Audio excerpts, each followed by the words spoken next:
बातमीपत्राच्या सुरुवातीला मोठी बातमी। विधानसभा कामकाजात आज मुंबईच्या प्रश्नांवर चर्चा होणार आहे।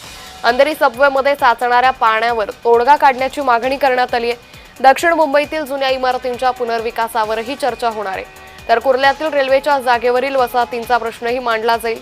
काळा चौकी जिजामाता नगर एसआरए प्रकल्पावरून आरोप प्रत्यारोपाची शक्यता वर्तवण्यात येते। तर आज हिवाळी अधिवेशनाचा तिसरा दिवस आहे आणि आज विधानसभा कामकाजात मुंबईच्या प्रश्नांवर चर्चा होणार आहे।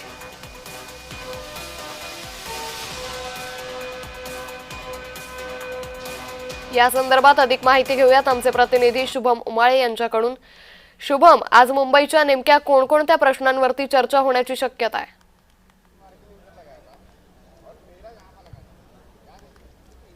अंकिता, नागपूरमध्ये सध्या हिवाळी अधिवेशन सुरू झालेलं आहे आणि आज हिवाळी अधिवेशनाचा तिसरा दिवस आहे। कालचा दिवस मात्र चांगलाच रंगला होता, गाजला होता, कारण की काल थेट कॅश बॉम्ब जो आहे तो शिंदेच्या शिवसेनेच्या एका आमदाराचा जो आहे तो समोर येताना दिसून आला होता। आणि मात्र त्यानंतर कुठेतरी दुपारच्या सत्रानंतर जे आहेत वेगवेगळे विषय झाले होते। अशामध्येच आज नेमकं विरोधी जे आहेत ते कोणत्या मुद्द्यांवर घेऊन आंदोलन करतात, कारण की काल त्यांनी शेतकऱ्यांच्या मुद्द्यांवर जे आहे ते आंदोलन केलं होतं आणि आज ते नेमकं कशावर आंदोलन करणार, त्यांचा आजचा मुद्दा काय असणार आहे हे देखील पाहणं महत्त्वाचं असणार आहे। दुसरीकडे मात्र विधिमंडळामध्ये दोन महत्त्वाचे चर्चे आहेत, ते देखील दोन महत्त्वाचे मुद्दे आहेत, ते देखील चर्चेमध्ये येत आहेत। एक म्हणजे विरोधी पक्ष नेत्याबद्दल, की नेमका विरोधी पक्ष नेत्याबाबत काय करायचं हा एक प्रश्न आहे। तर मात्र दुसरा प्रश्न आहे की नुकत्याच 3 ते 4 महिने आधी झालेलं जे पावसाळी अधिवेशन होती, ज्यामध्ये फ्रीस्टाईल हाणामारी जितेंद्र आव्हाड आणि गोपीचंद पडळकर यांच्या कार्यकर्त्यांमध्ये झाली होती, त्याचा आज एक गोपनीय अहवाल जो आहे तो अध्यक्षांकडे सादर केला जाणार आहे।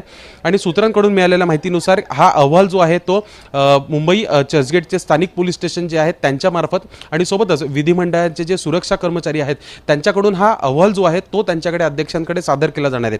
त्यानंतर अध्यक्ष मात्र याच्यावर काय कारवाई करतात किंवा काय टिप्पणी करतात, ते काय बोलतात हे पाहणं महत्त्वाचं असेल। इतकंच नव्हे तर कामकाजानिमित्त आज अनेक महत्त्वाच्या बैठका ज्या आहेत त्या देखील आयोजित केलेल्या आहेत आणि प्रामुख्याने एकीकडे स्थानिक स्वराज्य संस्थांच्या निवडणुका या कधीही घोषित होऊ शकतात येणाऱ्या आठवड्यामध्ये। तर मात्र मुंबईच्या सर्व महत्त्वाच्या प्रश्नांबद्दल आज बैठक जी आहे ती देखील बोलवण्यात आलेली आहे। असे अनेक महत्त्वाचे मुद्दे जे आहेत ते आज अधिवेशनात होताना दिसून येतील। मुख्यमंत्री देवेंद्र फडणवीस या ठिकाणी उपस्थित आहेत, अजित पवार जे आहेत ते देखील आहेत आणि एकनाथ शिंदे हे देखील आहेत। काही वेळातच ते या ठिकाणी पोहोचतील, सर्व मंत्री हे देखील पोहोचतील। त्यामुळे आज या चर्चेत नेमके काय उपाय काढले जातात हे पाहणं महत्त्वाचं ठरेल। तुर्तास खूप धन्यवाद शुभम, आपण दिलेल्या सविस्तर माहितीसाठी।